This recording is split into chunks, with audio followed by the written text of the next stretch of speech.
Gen Z के लिए stylish, trendy और कैमरा रेडी दिखना सिर्फ फैशन नहीं बल्कि अपनी पहचान जताने का तरीका है।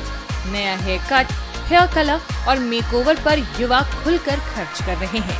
यही वजह है कि हेयर स्टाइलिंग आज आत्म अभिव्यक्ति के साथ साथ तेजी से बढ़ता हुआ रोजगार और उद्यमिता का क्षेत्र भी बन रहा है। हेयर स्टाइलिंग सिर्फ एक प्रोफेशन नहीं बल्कि एक रैपिडली ग्रोइंग इंडस्ट्री बन चुकी है, जो कि हजारों लोगों को आज एम्प्लॉयमेंट और एंटरप्रेन्योरशिप के मौके दे रही है। मिलिए जावेद हबीब से, जो भारत की हेयर और ब्यूटी इंडस्ट्री में सिर्फ एक नाम नहीं बल्कि एक जीवंत विरासत है। उनकी कहानी केवल एक सफल ब्रांड बनाने की नहीं बल्कि पीढ़ियों पुरानी हेयर स्टाइलिंग कला को नए दौर की पहचान देने की है। उनके पिता हबीब अहमद देश की कई प्रतिष्ठित हस्तियों के हेयर स्टाइलिस्ट रहे और आज जावेद हबीब उसी विरासत को आधुनिक सोच, कौशल और उद्यमिता के साथ नई ऊंचाइयों तक पहुंचा रहे हैं। ये सालों का काम मतलब सिर्फ बाल काटना नहीं है। आप उसके टीचर बन सकते हैं, आप उस पर राइट अप लिख सकते हैं, आप कॉस्मेटिक शुरू कर सकते हैं, आप एक किसी बड़ी कंपनी के साथ में एक कंसल्टेंट बन सकते हैं। पहले इसका डेफिनेशन क्या होता था? ओ सिर्फ बाल काटना नहीं, बाल काटना एक बहुत छोटा पार्ट है। आप अपनी सालों शुरू कर सकते हैं, उसकी फ्रेंचाइजिंग कर सकते हैं। मतलब आप इसका स्कोप देखिए ना, सिर्फ सालों नहीं है, बहुत बड़ा इसका स्कोप है। एक सक्सेसफुल हेयर स्टाइलिस्ट बनने के लिए सिर्फ क्रिएटिविटी ही नहीं बल्कि प्रॉपर ट्रेनिंग और एक्सपोजर की जरूरत होती है। यहाँ पर students hair cutting, hair styling और क्लाइंट हैंडलिंग जैसी स्किल्स गेन कर रहे हैं और खुद को इंडस्ट्री रेडी बना रहे हैं। देश भर में खुल रही हेयर अकादमियां युवाओं को हुनर के दम पर करियर बनाने का अवसर दे रही हैं। यहाँ छात्र केवल हेयर कटिंग और स्टाइलिंग ही नहीं बल्कि आधुनिक तकनीकें, ग्रूमिंग, ग्राहक सेवा और प्रोफेशनल सैलून प्रबंधन की ट्रेनिंग भी प्राप्त करते हैं, जिससे वो उद्योग के लिए पूरी तरह तैयार हो सके। तो मैं जब यहाँ पे आई हूँ तो मेरे को सर ने बहुत कुछ सिखाया है। सेक्शन होल्डिंग कैसे करते हैं, कट कैसे करते हैं, बहुत कुछ मतलब बहुत अच्छा सीखा है मैंने इधर। वैसे तो काफ़ी प्रोफेशनल आर्टिस्टों को देखा है, मतलब रील्स वगैरह में देखते हैं, जावेद सर को देखा है काम करते हुए। और वैसे भी कुछ अंदर से इंटरेस्ट था, मतलब कि हाँ सैलून लाइन में प्रोफेशनल आर्टिस्ट बनना है।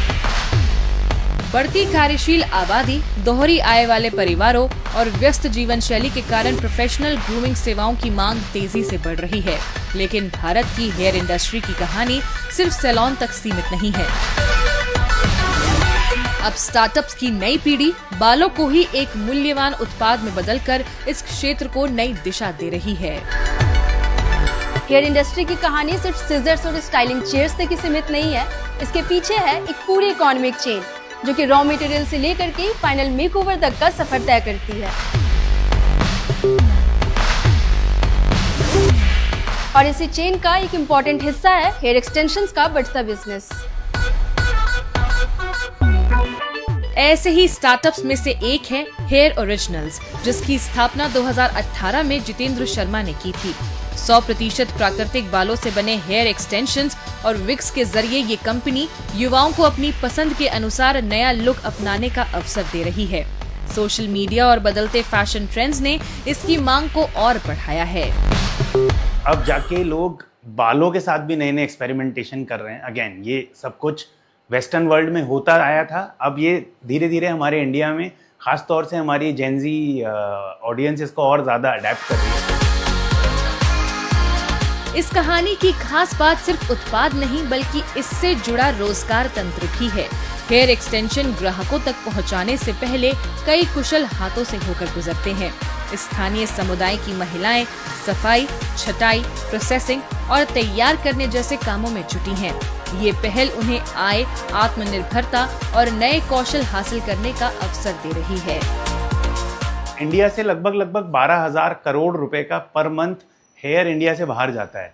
अगर ये प्रोसेसिंग हम बेसिक लेवल पे गांव में और हमारे जो बेसिक कस्बों में करें तो तकरीबन 30 लाख लोगों को भारत में रोजगार की सुविधाएं मिल सकती हैं, वो भी गांव में। हेयर स्टाइलिंग और ब्यूटी इंडस्ट्री आज केवल फैशन का नहीं बल्कि रोजगार, उद्यमिता और नवाचार का भी बड़ा मंच बन चुकी है। सैलून से लेकर स्टार्टअप्स तक ये क्षेत्र दिखा रहा है कि हुनर, रचनात्मकता और नई सोच के दम पर युवा न केवल अपना भविष्य संवार सकते हैं बल्कि देश की अर्थव्यवस्था को भी नई दिशा दे सकते हैं।